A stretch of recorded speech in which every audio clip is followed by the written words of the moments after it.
It's another edition of Time About the Movies, and today we're looking at the films of April 23rd, 1999.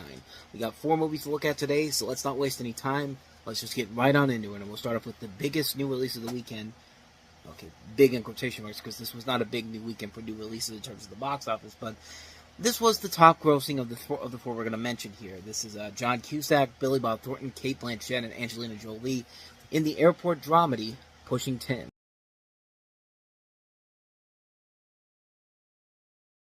Okay, technically this really isn't about an airport, it's about an bunch of air traffic controllers, but it's close enough. You have a story here about John Cusack. He's a cocky air traffic controller who quarrels over proving who's more of a man with fellow employee played by Billy Bob Thornton. The film is loosely based around the real-world New York TRACON radar facility. This is directed by Mike Newell, who later go on to direct stuff like Mona Lisa's Smile and Harry Potter and the Goblet of Fire. And it's written by Glenn and Les Charles, the two men behind Cheers, and who also worked on Taxi and Frasier. I believe this was one of their only theatrical releases they did. I think, yes, this is the only film they've ever done in terms of writing a script for them, because mostly, they're mostly for their television work. And overall, the movie itself, I never really got into the movie, honestly. I saw it maybe once a long time ago, and it does have a cult following to it, as it did not do so well when it first came out. It was really a big bomb for 20th Century Fox at the time.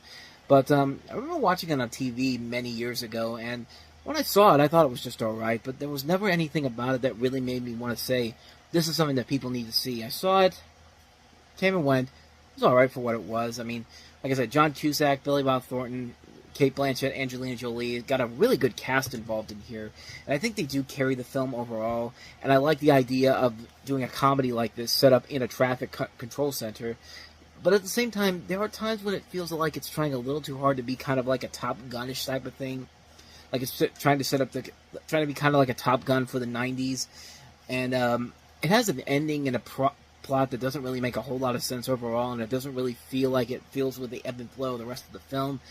It's not a winner all around. It's a film that definitely gets you very confused when it's all said and done. But when you watch it once, like I said, it's passable, but it's never something that you want to watch again anytime soon. Like, I have had no real intent to ever go watch this movie ever again, despite the people involved. But, like I said, nothing too crazy about this one. Just kind of a decent film. Nothing too significant about it, but, it's got a following to it, and it's kind of interesting to see the Charles brothers doing something in a feature film format after their many years in television. So I guess there's something about it if you want to watch it to see what they could do there. But, yeah, other than that, though, not so much. The movie is just kind of like, it's there. It's good for a one-time watch, but I have no real intentions of ever watching this ever again. Nor do I ever have any intentions of watching our next movie, David Spade in the comedy Lost and Found.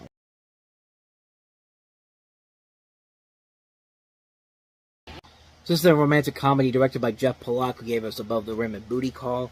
And this was David Spade. This is one of his first attempts after Chris Farley's death to try to branch out into becoming a comedic movie star, after his success on Just Shoot Me.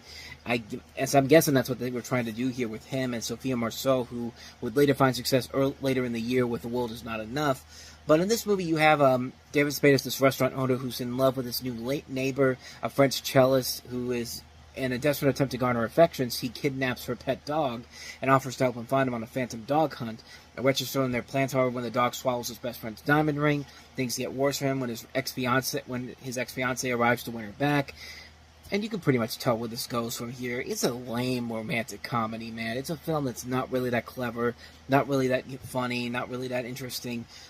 And I mean, you could just watch this movie and tell that David Spade, as funny as he can be on something like Just Shoot Me, or with his work on Chris Farley, or on Saturday Night Live, when he tries to do stuff on his own, it's very few and far between. There's never been anything really significant from him as an actor on his own that I've actually seen from him that I've actually really liked. But, I mean, I guess this was an attempt to try to see what he can do on his own, and it just didn't work out. It's just a very bland, mediocre story that doesn't really have anything too significant to it.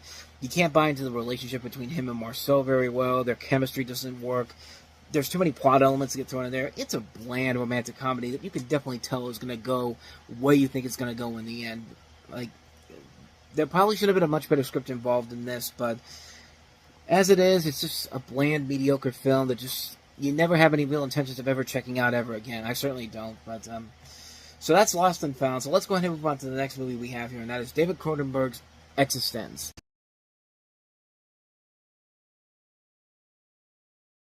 A Cronenberg movie you probably didn't even realize it was a Cronenberg movie. I know I certainly didn't.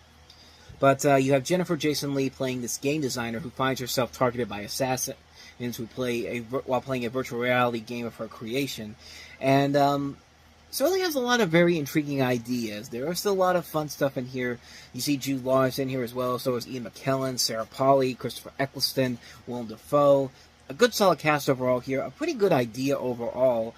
But I remember watching. I've only seen like bits and pieces of the film. Honestly, I've only seen like little bits and pieces here and there, but never the full film as a whole. From the little bits I saw, though, there was definitely a lot of promise to it. It looked like something that was very different, very unique compared to what you're used to seeing from a guy like David Cronenberg here. Like this feels like it was kind of trying to be his Videodrome for the 1990s, something unique, something different, something that was out of the ordinary. But I think this also had the bad representation of being released just after The Matrix, so I think The Matrix took a lot of this movie's thunder away, because I feel like if The Matrix had been moved away from a time like this probably would have been in better received, but Matrix came out before. This film's kind of seen as a lost, underrated gem, and definitely looks like something I'd be really interested in checking out. Maybe I'll check it out one day, but I only seen little bits and pieces of it, and I think it has a lot of promise to it. So that's Extends. So on to the last one we have here, and that is Reese Witherspoon and Matthew Broderick in the comedy Election.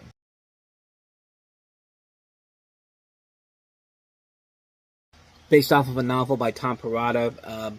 This film revolves around a student body election and satirizes politics and high school life. You have Matthew Broderick as this popular high school social studies teacher, and Reese Witherspoon as this overachieving student whom he dislikes. And when Tracy runs for student governor president, Jim sabotages his candidacy by backing a rival candidate and tampering with the ballot count.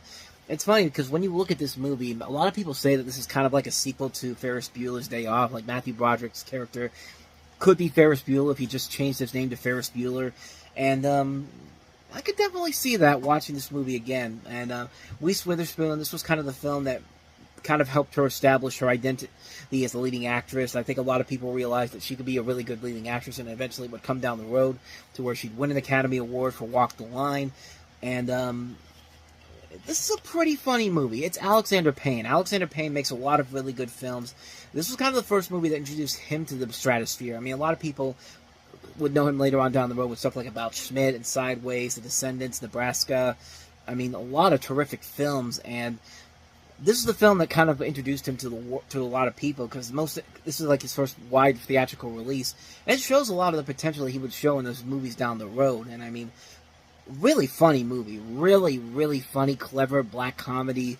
Just a lot of good elements all around. The acting is great in here. The writing is top notch. It's just a really fun film. A really well done film that's highly worth the watch. I would seriously check this one out if you haven't seen it already.